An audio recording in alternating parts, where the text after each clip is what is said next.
പ്രിയമുള്ളവരെ, വിശുദ്ധ ബൈബിളിനെ ആസ്പദമാക്കിക്കൊണ്ട് ഞങ്ങൾ സംപ്രേഷണം ചെയ്യുന്ന ഒരു ചാനലാണ് ബൈബിൾ വചനങ്ങൾ എന്ന ഈ ചാനൽ. ഈ ചാനൽ കൂടി വിശുദ്ധ ബൈബിളിലെ പഴയ നിയമത്തിലെ ഉൽപ്പത്തി പുസ്തകം മുതൽ പുതിയ നിയമത്തിലെ വെളിപ്പാടിന്റെ പുസ്തകം വരെയുള്ള എല്ലാ അധ്യായങ്ങളും ഉൾക്കൊള്ളിക്കുവാൻ ഞങ്ങൾ ശ്രമിക്കുകയാണ്. ഈ ദൈവവചന ഭാഗങ്ങൾ കേൾക്കുന്ന എല്ലാവരും ലോകത്തിന് ശാന്തിയും സമാധാനവും നന്മയും ഉണ്ടാകുവാൻ വേണ്ടി എന്നോടൊപ്പം സർവശക്തനായ ദൈവത്തോട് പ്രാർത്ഥിക്കുക. അതോടൊപ്പം തന്നെ ഈ ചാനൽ കാണുന്ന എല്ലാവരും ഞങ്ങളുടെ ചാനൽ ഒന്ന് സബ്സ്ക്രൈബ് ചെയ്യുക. സബ്സ്ക്രൈബ് ചെയ്ത് താഴെ കാണുന്ന ബെൽ ഐക്കൺ കൂടി ക്ലിക്ക് ചെയ്ത് ഞങ്ങളുടെ എല്ലാ അധ്യായങ്ങളും നോട്ടിഫിക്കേഷനായി നിങ്ങൾക്ക് ലഭിക്കുന്നത് പോലെ ഞങ്ങളോട് സഹകരിക്കുക. പുതിയതായി കേട്ടു തുടങ്ങുന്നവർ ഉൽപ്പത്തി പുസ്തകം 1 മുതലുള്ള അധ്യായങ്ങൾ കേട്ട് ദൈവാനുഗ്രഹത്തിനായി പ്രാർത്ഥിക്കുക. അതോടൊപ്പം തന്നെ ഷോർട്സിലും ഓരോ അധ്യായത്തിന്റെ ഓരോ 5 വചനങ്ങൾ വീതം ഞങ്ങൾ ചെയ്യുന്നുണ്ട്. അതും കേട്ട് ദൈവാനുഗ്രഹത്തിനായി പ്രാർത്ഥിക്കുക. എല്ലാവർക്കും ദൈവാനുഗ്രഹം ഉണ്ടാകട്ടെ. എല്ലാവരുടെയും പ്രാർത്ഥന നിർഭരമായ സഹകരണം തുടർന്ന് പ്രതീക്ഷിച്ചുകൊണ്ട് ഇന്ന് നിയമാവർത്തനം പുസ്തകം 2-ാം അധ്യായം.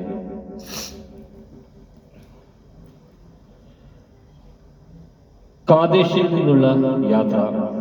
കർത്താവ് എന്നോട് കൽപ്പിച്ച പ്രകാരം നമ്മൾ തിരിച്ച് ചെങ്കടലിലേക്കുള്ള വഴിയിലൂടെ മരുഭൂമിയിലേക്ക് യാത്ര ചെയ്തു. അനേകം ദിവസം നമ്മൾ സെയിർ മലയ്ക്ക് ചുറ്റും നടന്നു. അപ്പോൾ കർത്താവ് എന്നോട് ആജ്ഞാപിച്ചു, നിങ്ങൾ ഈ മലയ്ക്ക് ചുറ്റും നടന്നത് മതി, വടക്കോട്ട് തിരിയുവിൻ. ജനത്തോട് കൽപ്പിക്കുക, സെയിരിൽ താമസിക്കുന്ന ഏസാവിന്റെ മക്കളായ നിങ്ങളുടെ സഹോദരരുടെ അതിർത്തിയിലൂടെ നിങ്ങൾ കടന്നു പോകാൻ തുടങ്ങുകയാണ്. അവർക്ക് നിങ്ങളെ ഭയമായിരിക്കും, എങ്കിലും നിങ്ങൾ വളരെ ജാഗരൂകരായിരിക്കണം. അവരുമായി കലഹിക്കരുത്. ഏസാവിന് സെയിർമല ഞാൻ അവകാശമായി നൽകിയിരിക്കുന്നതിനാൽ അവരുടെ രാജ്യത്തിൽ കാലുകുത്തുന്നതിനു വേണ്ട സ്ഥലം പോലും ഞാൻ നിങ്ങൾക്ക് തരികയില്ല. നിങ്ങൾക്ക് ആവശ്യമായ ആഹാരം അവരിൽ നിന്ന് വില കൊടുത്തു വാങ്ങണം. കുടിക്കാനുള്ള വെള്ളം പോലും വിലയ്ക്ക് വാങ്ങണം. എന്തെന്നാൽ നിങ്ങളുടെ ദൈവമായ കർത്താവ് നിങ്ങളുടെ എല്ലാ അധ്വാനങ്ങളിലും നിങ്ങളെ അനുഗ്രഹിച്ചിരിക്കുന്നു. വിശാലമായ ഈ മരുഭൂമിയിലൂടെയുള്ള നിങ്ങളുടെ യാത്ര അവിടുന്ന് കാണുന്നു.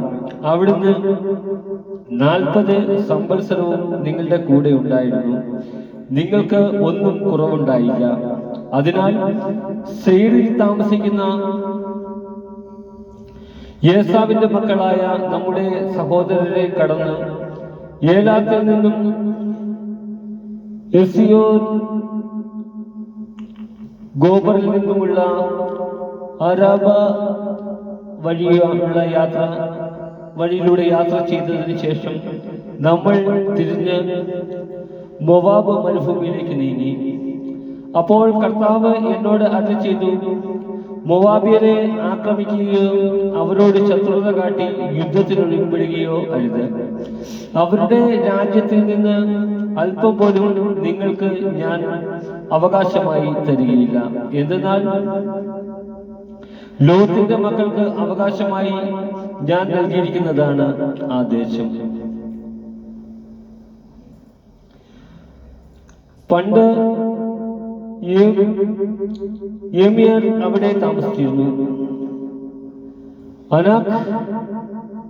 അനാക്കിമിനെ പോലെ വലുതും മഹത്വം അസംഖ്യവും ഉയരം കൂടിയതുമായ ഒരു ജനതയായിരുന്നു അവർ.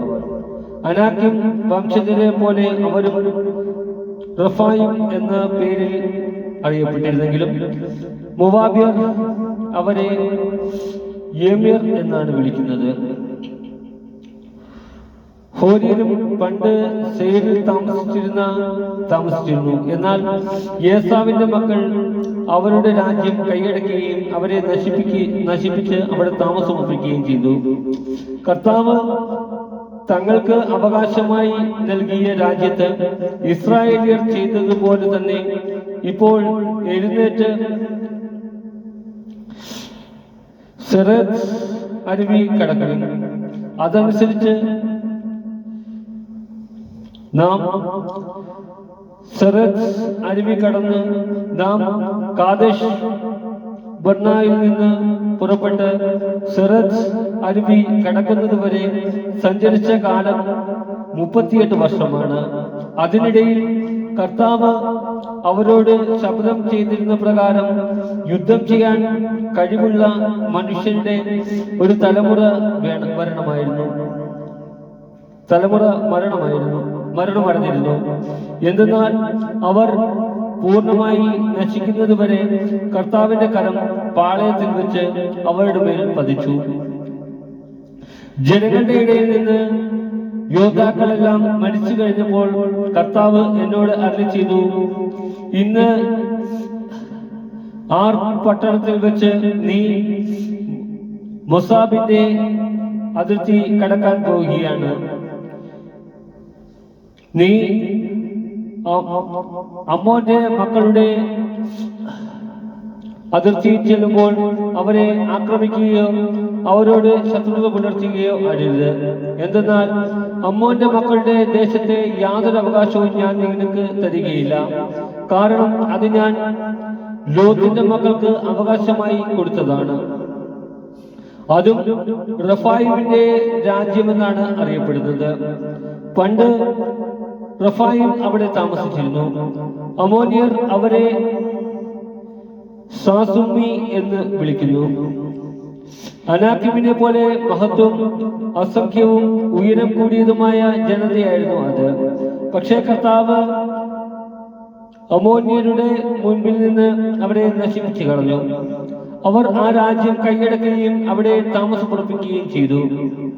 സെയ്റിൽ താമസിക്കുന്ന യേസാവിന്റെ മക്കൾക്ക് വേണ്ടി കർത്താവ് ചെയ്തതുപോലെയാണിത്. അവിടുന്ന് ഹോരിനെ അവരുടെ മുമ്പിൽ നിന്ന് നശിപ്പിക്കുകയും അങ്ങനെ അവർ ആ ദേശം കൈവശമാക്കുകയും ചെയ്തു. ഇന്നും അവർ അവിടെ പാർക്കുന്നു. അവീമ്യരാകട്ടെ ഗാസ വരെയുള്ള ഗ്രാമങ്ങളിൽ താമസിച്ചിരുന്നു. എന്നാൽ കഫൂത്തോറിൽ നിന്ന് വന്ന കഫ്തോരിയർ അവരെ നശിപ്പിക്കുകയും അവിടെ താമസമുറപ്പിക്കുകയും ചെയ്തു. എഴുന്നേറ്റ് പുറപ്പെടുവിൻ, അർണോൻ അരുവി കടക്കുവിൻ. ഹെഷ്ബോനിലെ അമോന്യ രാജാവായ സീഹോനെയും അവന്റെ രാജ്യത്തെയും ഞാൻ നിങ്ങളുടെ കൈകളിൽ ഏൽപ്പിച്ചു തന്നിരിക്കുന്നു. പടവെട്ടി പിടിച്ചടക്കാൻ തുടങ്ങുവിൻ. ഇന്ന് ഞാൻ ആകാശത്തിന് കീഴിലുള്ള സകല ജനങ്ങളിലും നിങ്ങളെക്കുറിച്ച് ഭയവും പരിഭ്രാന്തിയും ഉളവാക്കാൻ തുടങ്ങുകയാണ്. നിങ്ങളെക്കുറിച്ച് കേൾക്കുമ്പോൾ അവർ ഭയന്ന് വിറയ്ക്കുകയും നിങ്ങളുടെ മുമ്പിൽ വിറങ്ങലിക്കുകയും ചെയ്യും. സീഹോന്റെ രാജ്യം കീഴടക്കുന്നു. അപ്രകാരം ഞാൻ കേദോമോത്ത് മരുഭൂമിയിൽ നിന്ന് ഹെഷ്ബോനിലെ രാജാവായ സീഫോന്റെ അടുത്തേക്ക് സമാധാന സന്ദേശവുമായി ദൂതന്മാരെ അയച്ചു. നിങ്ങളുടെ രാജ്യത്തിലൂടെ ഞാൻ കടന്നുപോയിക്കൊള്ളട്ടെ. വഴിയിലൂടെ മാത്രമേ ഞാൻ പോവുകയുള്ളൂ. ഇടം വലം തിരിയുകയില്ല. ഭക്ഷണവും കുടിക്കാൻ വെള്ളവും നിങ്ങളിൽ നിന്ന് ഞാൻ വിലയ്ക്ക് വാങ്ങിക്കൊള്ളാം. കാൽനടയായി കടന്നു പോകാൻ മാത്രം അനുവദിച്ചാൽ മതി. സെയ്റിൽ താമസിക്കുന്ന യേസാവിന്റെ മക്കളും ആറിൽ താമസിക്കുന്ന ഉമാവിയവരും എനിക്ക് വേണ്ടി ചെയ്തതുപോലെ ജോർദാൻ അക്കരെ ഞങ്ങളുടെ ദൈവമായ കർത്താവ് ഞങ്ങൾക്ക് നൽകുന്ന ദേശത്തേക്ക് കടന്നു പോകാൻ ഞങ്ങളെ അനുവദിക്കണം. എന്നാൽ ഹെഷ്ബോനിലെ രാജാവായ സീഹോൻ തന്റെ ദേശത്തിലൂടെ കടന്നു പോകാൻ നമ്മെ അനുവദിച്ചില്ല. എന്തുകൊണ്ടെന്നാൽ ഇന്ന് നിങ്ങൾ കാണുന്നത് പോലെ അവനെ നിങ്ങളുടെ കയ്യിൽ ഏൽപ്പിച്ചു തരാൻ വേണ്ടി നിങ്ങളുടെ ദൈവമായ കർത്താവ് അവന്റെ മനസ്സ് കഠിനമാക്കുകയും ഹൃദയം കർക്കശമാക്കുകയും ചെയ്തു. കർത്താവ് എന്നോട് അരുളി ചെയ്തു, ഇതാ സീഹോനെയും അവന്റെ ദേശത്തെയും ഞാൻ നിനക്ക് ഏൽപ്പിച്ചു തരുന്നു. അവന്റെ രാജ്യം പിടിച്ചടക്കി സ്വന്തമാക്കാൻ ആരംഭിച്ചു കൊള്ളുക. പിന്നീട് സീഹോനും അവന്റെ ജനമൊക്കെയും കൂടെ നമുക്കെതിരായി യാഹാസിൽ വെച്ച് യുദ്ധത്തിന് വന്നു. അപ്പോൾ നമ്മുടെ ദൈവമായ കർത്താവ് അവനെ നമുക്ക് ഏൽപ്പിച്ചു തന്നു. അവനെയും മക്കളെയും അവന്റെ ജനത്തെയും നാം തോൽപ്പിച്ചു. അവന്റെ സകല പട്ടണങ്ങളും നാം പിടിച്ചടക്കി. സ്ത്രീകളും കുഞ്ഞുങ്ങളും അടക്കം അവയിലുണ്ടായിരുന്ന സകല മനുഷ്യരെയും വധിച്ചു. ആരും അവശേഷിച്ചില്ല. കന്നുകാലികളും പിടിച്ചെടുത്ത പട്ടണങ്ങളിലെ മറ്റു കൊള്ളവസ്തുക്കളും മാത്രം നമ്മൾ എടുത്തു. അർണോൻ അരുവിക്കരയിലുള്ള അരോവേർ പട്ടണവും അരുവിയുടെ താഴ്വരയിലെ പട്ടണവും മുതൽ ഗീലാദ്യ വരെ നമുക്ക് പിടിച്ചടക്കാനാവാത്ത ഒരു പട്ടണവും ഉണ്ടായിരുന്നില്ല. നമ്മുടെ ദൈവമായ കർത്താവ് അവയെല്ലാം നമ്മുടെ കരങ്ങളിൽ ഏൽപ്പിച്ചു തന്നു. യാബോക്ക് നദിയുടെ തീരങ്ങളും മലനാട്ടിലെ നഗരങ്ങളും ഉൾക്കൊള്ളുന്ന അമോര്യരുടെ